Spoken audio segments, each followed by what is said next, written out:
Welcome to my 8-Bits. This is my review of Kirby's Return to Dreamland. Despite Kirby being a main Nintendo franchise, we haven't seen a new Kirby game that sticks to the formula in quite a while.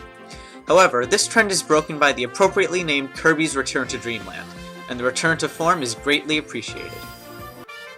Return to Dreamland is, like all Kirby games, a very simple 2D platformer. Holding the Wii Remote to the side, use the D-pad to move, 2 to jump, and in the air hover indefinitely, and 1 to use Kirby's signature sucking and popping abilities. Or if you already have an ability, just to use it. It's a very simple formula that has, does, and always will work and will be a pleasure to work with. Kirby can copy over 20 abilities this time around, with only a few new ones like Water and Whip, but even some of the old standbys have some new twists.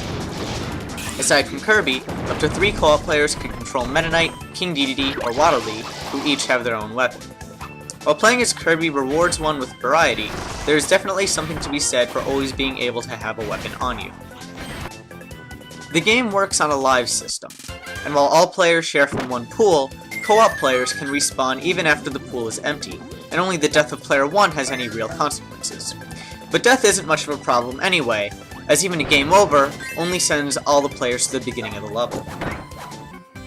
While the levels of Return to Dreamland aren't up to the technical mastery of a Donkey Kong Returns or the creativity of a Mario Galaxy, and the simple mechanics don't offer much in the way of nuance, I would still argue that Return to Dreamland is more fun than either of those games, especially when played with a friend.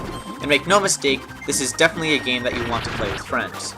There's just no way to describe the pure and simple bliss that you feel when playing this game with your best friend. The game's relative ease only helps the mood by preventing anything frustrating that might interrupt the good times.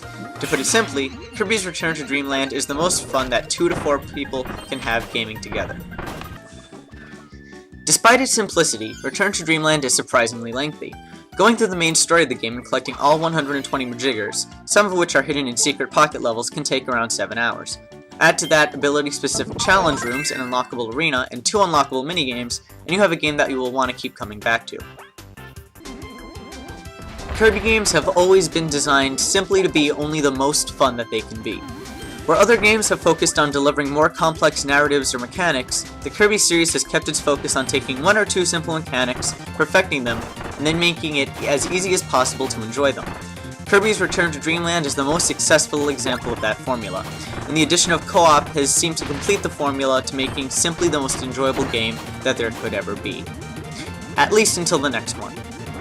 Kirby's Return to Dreamland gets a 10 out of 10. Play it with your friends and have a blast.